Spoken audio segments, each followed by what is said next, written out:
The sun blazed mercilessly over the town square of Dry Creek, painting the dust in gold and sorrow. The auction block stood like a cruel reminder of how far humanity could fall, where pride, freedom, and dignity were traded for coins. The crowd gathered, whispering, bargaining, watching, as the next soul was brought forward, a young woman with torn lace at her sleeves, her fair hair dulled by travel and tears. Her name wasn't even spoken by the auctioneer. She was listed as Lot 23. Her eyes, once bright with hope, looked hollow and lost, as if she had walked through storms and fire to reach this terrible moment.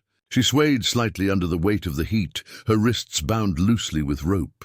The auctioneer's voice rang out, cold, rehearsed, and cruel. "Start in bid at $50, he called.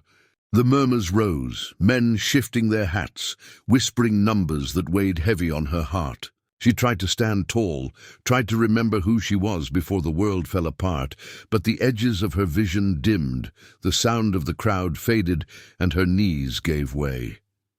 Gasps broke the hum of greed. The auctioneer stumbled back as she crumpled, her body folding like a wilted flower. Before she hit the hard wooden planks, strong arms caught her, arms steady and warm, belonging to a man in a wide-brimmed hat and dusted boots. His shirt was worn from ranch work, his eyes sharp and steady as a hawk's.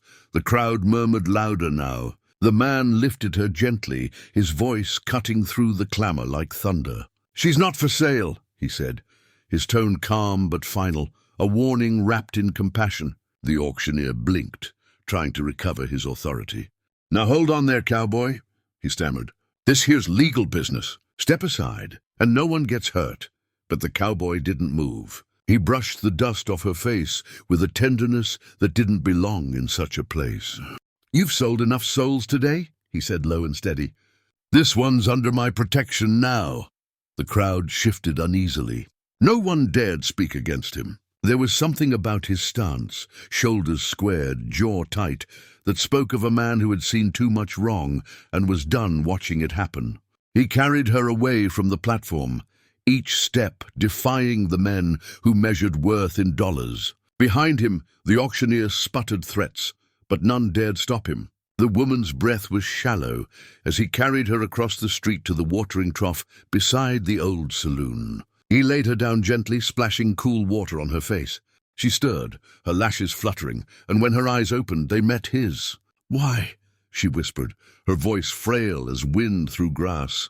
"Why would you help me?" He looked at her for a long moment, his thumb brushing a streak of dirt from her cheek. "Because I've seen too many good folks treated like property," he said softly. "And I made a promise to my mother long ago, never to let that happen where I stand." She blinked, tears welling, then falling silently. "But they'll come after you," she murmured. "They'll call you a thief." He gave a small, wry smile. "They can call me what they want. I'd rather be hunted for doing right than praised for standing still." As the day stretched on, whispers spread across town about the cowboy who defied the auction, the girl he carried, and the words that echoed through the dust, "She's not for sale." The townsfolk watched from porches and windows as he led her to his horse. "Name's Coulter," he said, helping her up. "You got a name, miss?" She hesitated, as if her name had been taken from her long ago. "Evelyn," she finally whispered. "Evelyn Grace," he nodded once. "Well, Evelyn Grace, let's get you far away from this place." They rode out toward the horizon, where the land stretched wide and free.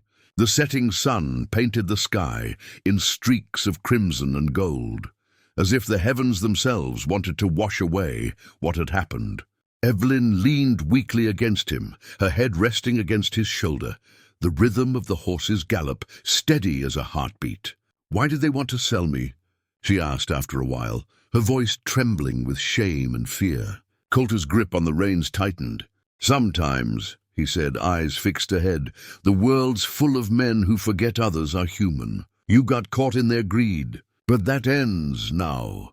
Night fell, and they made camp beneath a sky crowded with stars. Coulter built a small fire and handed her a blanket from his saddlebag.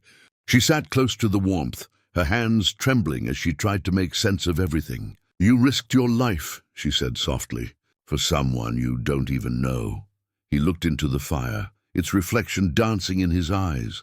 Maybe, he said after a moment, but sometimes you don't need to know someone to know they deserve a chance. Silence fell between them, not heavy, but peaceful. The sound of crickets and the crackle of the fire filled the night. Evelyn looked at him, this stranger who had turned her fate around with 5 simple words, and something inside her began to heal. As dawn broke, painting the desert in rose and gold, Evelyn stood taller. The weakness had left her eyes, replaced by a quiet strength. Coulter watched her, tipping his hat. "You got a long road ahead," he said, "but you ain't walking it alone anymore." She smiled faintly, the first true smile in years. "Then maybe I can start over," she said. "Maybe I can live again," he nodded. "That's the plan, ma'am." They rode into the sunrise, 2 souls pulled from the wreckage of cruelty, bound now by something pure and rare, mercy. And as the wind carried their silhouettes across the plains, Coulter's words seemed to linger in the air. She's not for sale. Not her freedom, not her heart, not her worth. If this story touched your heart, remind yourself that kindness and courage can still rewrite even the harshest fates. Subscribe to the channel for more powerful cowboy love stories of redemption, hope, and second chances. Your support helps bring more tales like this to life. Stories that remind us what real humanity means.